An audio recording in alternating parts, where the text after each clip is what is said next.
Have you ever attempted any CSAT paper, at least previous year paper or a mock test? Are you attempting for this year or next year? This year. Have you attempted any mock test for UPSC prelims paper 1? No. I'll tell you two things with respect to your paper 1 and paper 2. Listen carefully. How many questions are there in your paper 1? 100 questions. This is your paper 1. Okay? ఎన్ని marks కావాలండి మీకు qualify అవ్వాలంటే general కేటగిరీలో with present day trends? 98 ఉంది last to last, చాలా దూరం. Last year అయితే 75 ఉంది. So if you imagine, let's say I want 100 marks లేదా 110 మార్క్స్ వేసుకుందాం. How many marks you need? 110. 110 marks నీకు రావాలి అంటే ఎన్ని క్వశ్చన్స్ సాల్వ్ చేయాలి నువ్వు? 55 questions. Let's see. You need 110 marks. You need to solve 55 questions. అంతేనా? నీకు ఎన్ని క్వశ్చన్స్ రావాలి? 55 క్వశ్చన్స్కి 100% నాలెడ్జ్ ఉంటే నీకు 110 మార్క్స్ వస్తాయి. 100 క్వశ్చన్స్లో 55. So let me tell you a small calculation. Let's say out of 100 questions I only know 85 questions. నేను 85 క్వశ్చన్స్ అటెంప్ట్ చేస్తున్నా. నాకు అక్కడికక్కడికి సగం నాలెడ్జ్ ఉన్న 85 క్వశ్చన్ల వరకే నాలెడ్జ్ ఉంది. And I don't no 15 questions. నాకు 15 క్వశ్చన్స్కి జీరో నాలెడ్జ్. అంటే నేను పేపర్ చూడంగానే నాకు బ్లాంక్ అయిందనుకో క్వశ్చన్, అది 15 క్వశ్చన్స్లో ఒకటి అనుకున్నాను.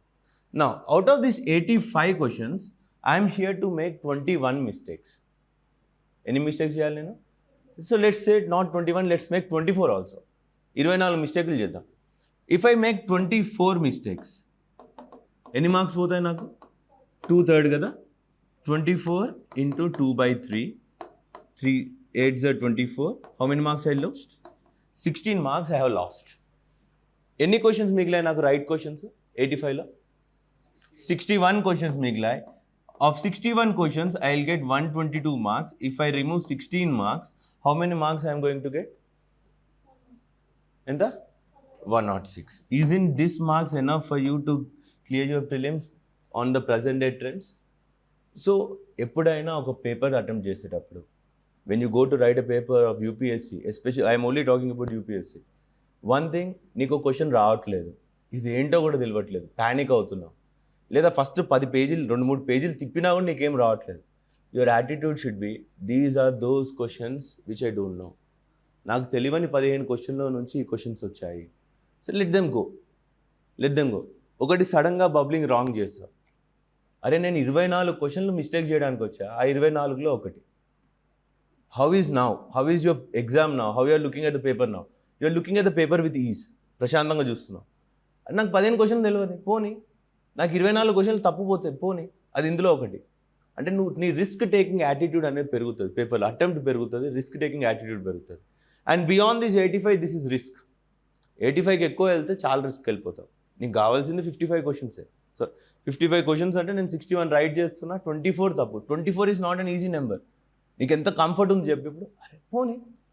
Your attitude will be okay, నాకు ఏబీ దగ్గర డౌట్ ఉంది, రిస్క్ చేద్దాం. రిస్క్ చేస్తే ఖచ్చితంగా 50% ఛాన్స్ ఉంటుంది. If you are cutting down your options to 2 options, you have 50% chance either to succeed, either to lose. ఆ 50%లో నేను ఐదర్ ఇటు పడతా, పోకపోతే నేను 24లో పడతాను. నాకు ఖచ్చితంగా ఒక 40 క్వశ్చన్స్ అయితే మీ అందరికి తెలుస్తాయండి. Frankly to be speaking, who has prepared decently, 40 to 45 questions will obviously know. 45 నుంచి మీ దగ్గర రావడం కష్టం. ఆ మీ దగ్గర వచ్చే రిస్క్ అనేది మీకు ఇందులో తెలుస్తుంది. That I'm here to make 24 mistakes, let me try అనే యాటిట్యూడ్ ఉంటుంది. Now hope you understood how to look at a paper. పోనీ 15 క్వశ్చన్లు రావు నాకు 24 క్వశ్చన్లు మిస్టేక్ చేయడానుకున్నా, నాకు అల్టిమేట్గా 61 రౌట్ అవుతున్నాయి, నేను రేపు మెయిన్స్ రాయబోతున్నా. This should be your attitude and your preparation should be to learn the 61 questions with 100% accuracy. మిమ్మల్ని ఎవరు 100% సిలబస్ కంప్లీట్ చేయమని అడగరు.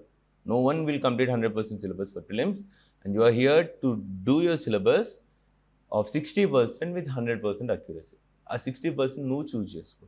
Choose science and technology, choose environment, choose current affairs, choose polity, choose geography, where you get maximum number of questions. Environment నుంచి IFOSకి same paper కాబట్టి 15 to 20 questions వస్తాయి. Science అంటే అంతే 15 questions.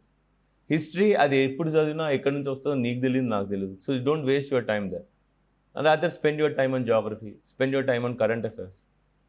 That too limited current affairs based on the topic. There is a clear-cut syllabus. It says international relations, focus on international relations, focus on social issues. సిలబస్లో ఏముందో ఆ terms మీద first focus చేస్తే will clear with 60%. Now this is your paper 1 attitude. Now what is your attitude for your paper 2? 80 questions. Each question carries 2.5 marks, right? How many marks do you need? 66.66. I'll say that you need 67 marks, right? నీకు 67 మార్కులు కావాలి. నాకు 67 మరీ బార్డర్లో ఎందుకు? ఒక 75 మార్కులు వస్తే చాలు. Or 80. Let's say I need 80 marks. To get 80 marks, how many questions you have to solve? 2.5 marks each question. 10 questions అంటే 25, 20 questions అంటే 50, 30 questions అంటే 75 మార్క్స్.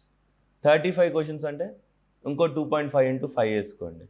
2.5 into 5 అంటే 12.5 వస్తుంది కదా, అంతేనా? సి ఫర్ 30 questions ఎన్ని మార్క్స్ వస్తాయి నీకు?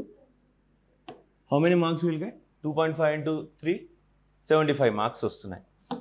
75 marks. For 5 more questions you are going to get how many marks? 12.5. టోటల్గా ఎన్ని వస్తున్నాయి నీకు?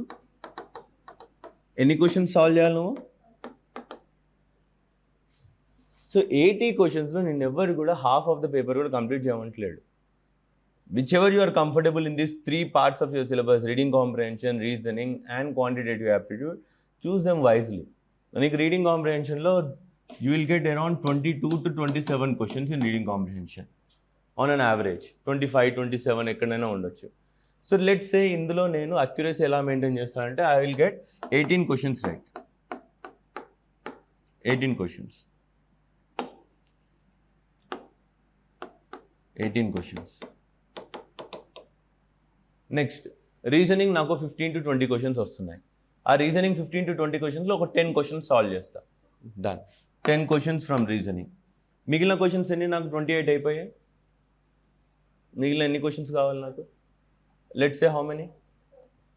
42 questions ఒక 10 questions సాల్వ్ చేసుకుందాం. సరిపోతుంది. 10 questions కష్టపడలేనా? If I'm solving 10 questions right in quantitative aptitude, totally I'm with 38 questions. 38 అంటే ఇక్కడ ఇంకో 3 questions యాడ్ చేసుకుందాం. ఇక్కడ ఇంకో 3 questions యాడ్ చేసుకుంటే ఎన్ని మార్క్స్ వస్తాయి నాకు? 7.5 యాడ్ చేయాలి కదా. 7.5 95 మార్క్స్ వస్తున్నాయి. So let's stop here. Sir మీరు చాలా ఎక్కువ చెప్పేస్తున్నారు. So how many questions you feel you have to attempt in CSAT paper? ఒక 55 to 60 questions కదా, అంతే కదా? No I don't think no one will go around 70. నీకు అంత టైము సరిపోదు, నీకు అంత ప్రెషర్ ఉంటుంది. So let's say best attempt. Remember this my friends, 55 to 60 is the best attempt. Let's say I'm attempting 55 questions. 55కి తక్కువ ఎప్పుడు గెలకండి. Never go below 55 questions in your CSAT unless and until you are very good with your quantitative aptitude and reasoning. Never go below 55 questions. So 55 to 60 అనుకుందాం. 58 questions ఉన్నాయి. దీంట్లో 38 questions right చేయడానికి వచ్చాను. Okay, so 21 questions mistake చేశాను అనుకుందాం. మళ్ళీ 21 questions mistake చేస్తున్నాం. How many questions you have? 37 questions as right questions and 21 questions as wrong questions. 21 questions నీకు తెలియదు అంటే 2.5 by 3, 7 into 2.5 ఎంత అవుతుంది? 7 5 is 35, 7 to 14, 17.5. ఓకే, నీకు 17.5 మార్క్స్ లూజ్ అవుతున్నావు. నీకు రైట్ అయిన క్వశ్చన్స్ ఎన్ని? 37 అంటే ఇందులోకి వెళ్ళి 2.5 తీసేస్తే ఎంత అవుతుంది? ఇది 92.5 మైనస్ ఎంత చేయాలి? 17.5. 0, 8 minus 1, 7, 12 minus 7 is 5. Saripodhaa? I have said only half part. నువ్వు మొత్తం 40 క్వశ్చన్లో 10 క్వశ్చన్ చేయవు. రీజనింగ్ ఈజీ 10 క్వశ్చన్లే చేయవు. రీడింగ్ కాంప్రహెన్షన్ సైన్కి ఉన్నాను 18 questions అటెంప్ట్ చేయవు. ఓన్లీ రీడింగ్ కాంప్రహెన్షన్ నువ్వు నమ్ముకొని డీసెంట్గా ప్రాక్టీస్ చేసి వెళ్తే you're getting these marks. Attempt for 58 questions, make 21 mistakes. Here also your attitude should be నాకు 22 questions రావు. అవుట్ ఆఫ్ 80 questions 58 questions నీకు వస్తున్నాయంటే నాకు 22 questions రావు. Imagine you got a very hard question in the maths in the first page. అది ఏం చేయాలో కూడా నీకు అర్థం కాదు. అరే నేను 22 క్వశ్చన్స్ వదిలేయడానికి వచ్చా ఈ పేపర్లో, let that question be that one among those 22 questions. Did you understand? Paper open చేసావు, ఈ క్వశ్చన్నే అసలు అప్పుడప్పుడు కొంచెం చూసుడుతో ఇది నాతో కాదనేసి మైండ్ చెప్పేస్తుంది. At that time you also tell to your mind, this is that question which I'm here not to attempt. I'm here not to attempt 22 questions. I'm here to make 21 mistakes and I'm here to make 38 questions are 37 questions right. ఈ 21 mistakes మీరు తగ్గించుకున్నారనుకోండి, it's more than happy for me. It's more than happy for you especially. Did you understand?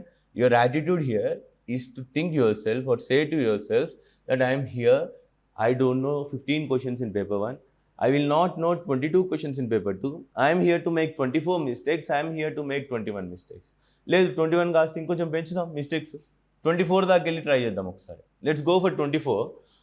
If I'm going for 24, I will get 34 questions right. 4 క్వశ్చన్స్కి నాకు 10 marks వస్తాయి. అప్పుడు నా score ఏమవుతుంది, 85కి వెళ్ళిపోతాను. నా మిస్టేక్స్ ఇది 8 into 2.5 అవుతుంది. అప్పుడు 8 into 2.5 అంటే ఎంత, 20 మార్క్స్ పోతాయి. If I'm losing 20 marks, then you are at the risk. ఒక మార్క్తోనే మీరు బయటపడుతున్నారు. So you have to restrict your mistakes to 21. If you are going to make 24 mistakes, increase the attempts, then increase the right answers. Right ఆన్సర్స్ని ఇంక్రీజ్ చేయాలి. నీ right answers ఎప్పుడు 38 కంటే తక్కువ పోకూడదు. విత్ దట్ యాటిట్యూడ్ చెప్పుకోండి మీకు మీరే, నాకు 80 క్వశ్చన్స్ రావాల్సిన అవసరం లేదు సార్, నాకు 40 క్వశ్చన్స్ రావాలి, అది 100% అక్యురసీతో నేను నేర్చుకోవాలి. Your attitude for this paper should be to learn the aptitude for 40 questions, not for the 80 questions. నేను ఎవ్వరు 80 క్వశ్చన్ నేర్చుకొని పొమ్మని అడగట్లేదు, నువ్వు నేర్చుకోవాల్సిన అవసరమూ లేదు in order to clear this exam. Hope you understood. With this attitude, we'll try to analyze this year's paper, that is last year's paper, for a while. After that, we'll go with the topics of your number system. Today, I'll be discussing with the topic of averages and decimal numbers and tips and tricks to solve those questions. Okay? Hope you understood. Okay? This attitude ni miss avakudadu mana.